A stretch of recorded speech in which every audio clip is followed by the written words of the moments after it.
वाला बोला, तुमने गाय बांधी थी, गाय खोल लो, वह तुम्हारी है। लेकिन बछड़ा गाड़ी के नीचे था। गाड़ी मेरी है तो बछड़ा मेरा है।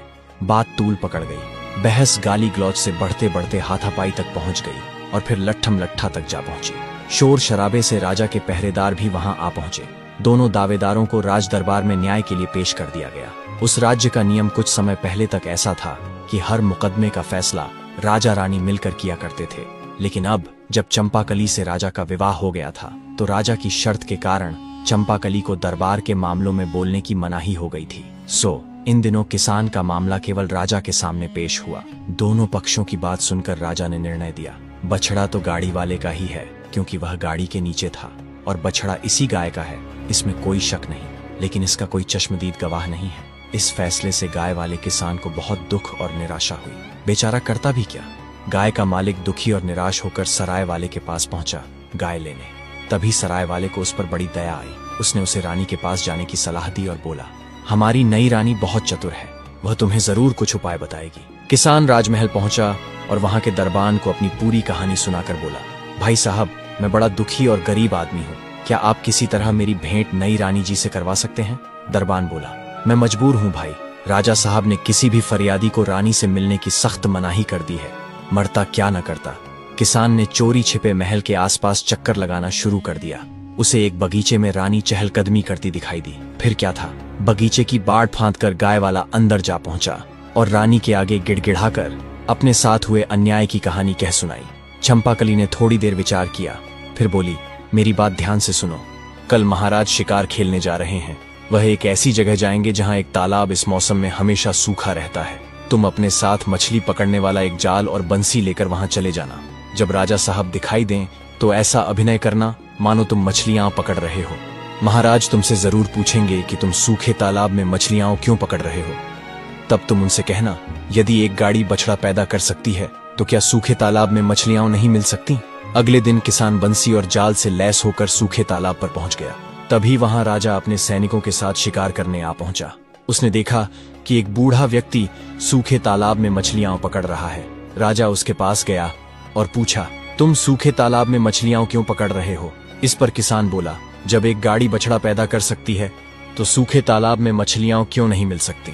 किसान का उत्तर सुनते ही राजा हैरानी में पड़ गया। वह किसान से जोर से बोले, ये तुम किसकी बोली बोल रहे हो? तुम तो ऐसा कभी सोच भी नहीं सकते। सच सच बताओ, क्या तुम रानी से मिले थे? किसान इनकार न कर सका। उसने तुरंत स्वीकार कर लिया कि ऐसा करने की सलाह उसे रानी से ही मिली थी। राजा ने तुरंत सिपाहियों से कहा, बछड़ा गाय के मालिक को दिलवा दो। महल लौटते ही उन्होंने चंपाकली को बुलाया और बोले, मैंने शादी के समय जो शर्त रखी थी तुमने उसे पूरा नहीं किया। तुमने मेरे किए फैसले का विरोध किया। तुम्हें राजकाज के मामलों में नहीं पड़ना चाहिए था। अब इस राजमहल में जो भी चीजें तुम्हें प्रिय हों उन्हें अपने साथ लेकर रात होने से पहले अपने गांव के घर लौट जाओ और एक किसान की बेटी की तरह ही सारी जिंदगी बिताओ। चंपाकली ने सिर झुकाकर जवाब दिया, जैसा आप चाहते हैं वैसा ही होगा महाराज। बस आपसे एक विनती है कि शाम के समय मुझसे जाने को न कहें। घर की लक्ष्मी को संध्या के समय घर से निकलने पर आपकी प्रजा में आपकी बदनामी होगी। राजा बोले, ठीक है, आज रात हम आखिरी बार एक साथ खाना खाएंगे, कल सुबह तुम चली जाना। चंपाकली बोली, ठीक है महाराज। अब चतुर चंपाकली रसोई में गई और रसोइये से तला भुना स्वादिष्ट और गृष्ट भोजन बनाने को कहा। भोजन के साथ पीने के लिए स्वादिष्ट और कीमती मदिरा भी मंगवाई। सुस्वादु भोजन अधिक खाया भी जाता है और उसके बाद आलस्य भी अधिक आता है। रात को जब राजा और चंपाकली ने साथ बैठकर भोजन किया तब राजा का मन पहले से ही व्याकुल था। ऊपर से उन्होंने अधिक मदिरा भी पी ली थी। कुछ ही क्षणों में मदिरा ने अपना प्रभाव दिखाया और जैसे जैसे भोजन समाप्त हुआ राजा आलस्य और नींद के ऐसे जाल में उलझ गए कि अंततः अपनी कुर्सी पर ही गहरी नींद में डूब गए। रानी चंपाकली ने तुरंत सेवकों को आदेश दिया, महाराज को कुर्सी समेत उठाओ और जैसा कहा जाए वैसा ही करो, बिना किसी नानुकुर के। अगर किसी ने टाल मटोल की तो उसे महल से बाहर कर दिया जाएगा। सेवकों ने रानी के आदेश का तत्काल ही पालन किया। चंपाकली महल से निकल पड़ी और राजधानी की गलियों से होती हुई देर रात अपने गांव पहुंच गई। घर के दरवाजे पर पहुंचकर उसने पुकारा, पिताजी दरवाजा खोलिए, आपकी बेटी लौट आई है। बेटी की आवाज सुनते ही वृद्ध पिता दौड़ते हुए खिड़की तक आए और बोले, इतनी रात गए आई है बेटी? मैंने तो पहले ही कहा था, ऐसे आदमी का कोई भरोसा नहीं। खैर, तुम्हारा कमरा आज भी वैसा का वैसा ही है, आ जाओ बेटी। चंपाकली बोली, पिताजी जल्दी दरवाजा खोलिए, बातें हम बाद में करेंगे। दरवाजा खुला तो किसान ने देखा कुछ सेवक राजा साहब को कुर्सी सहित उठाए खड़े हैं। चंपाकली ने राजा को अपने कमरे तक पहुंचाया, उनके जूते उतारकर उन्हें बिस्तर पर सुलाया, सेवकों को विदा किया और खुद भी उनके पास लेट गई। कुछ देर बाद राजा की नींद टूटी। शायद गांव का बिस्तर महल जितना मुलायम नहीं था। उन्होंने करवट बदली तो उन्हें एहसास हुआ कि उनकी पत्नी बगल में है। वे बोले, चंपाकली, मैंने तो तुम्हें अपने गांव लौट जाने को कहा था, तुम गई नहीं? चंपाकली ने शांत स्वर में उत्तर दिया, जी हाँ महाराज, लेकिन अभी तो सुबह नहीं हुई है, आप आराम से सो जाइए। राजा फिर सो गए। अगली सुबह उनकी नींद मुर्गे की बांग और बकरियों की मिमियाहट से खुली।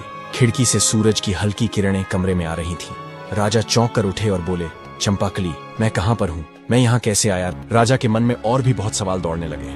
चंपाकली मुस्कुराई और शांत स्वर में बोली, महाराज, आपने ही ने तो कहा था कि महल से जो वस्तुएं मुझे प्रिय हों उन्हें साथ ले जा सकती हूँ, और महल में मेरी सबसे प्यारी चीज आप ही है, इसीलिए मैं आपको अपने साथ यहाँ ले आई। अब मैं आपके साथ यहीं रहूंगी। राजा को अब सब समझ में आ गया। राजा जोर से हंसे और बोले, चंपाकली, एक बार फिर मैं तुम्हारी बुद्धि के आगे हार गया। इतना कहकर उन्होंने उसे गले से भर लिया। इसके बाद वे चंपाकली को लेकर महल लौटे। अब वे न केवल उसे अपनी पत्नी के रूप में मानते थे, बल्कि दरबार में भी उसकी सलाह लेने लगे। चंपाकली हर दिन राजा के साथ राजकाज में सम्मिलित होती और उसकी चतुराई से राज्य में न्याय और सुख शांति बनी रही। तो दोस्तों, यह कहानी हमें यह सिखाती है कि यदि हमारे भीतर चतुराई, धैर्य और आत्मविश्वास हो तो हम जीवन की किसी भी कठिन परिस्थिति का बुद्धिमानी से समाधान निकालकर न केवल उससे उबर सकते हैं, बल्कि सफलता भी प्राप्त कर सकते हैं। हमें उम्मीद है कि आपको हमारी हर कहानी की तरह यह कहानी भी पसंद आई होगी। ऐसी और भी कहानियां देखने के लिए हमारे चैनल को जरूर सब्सक्राइब करें। धन्यवाद।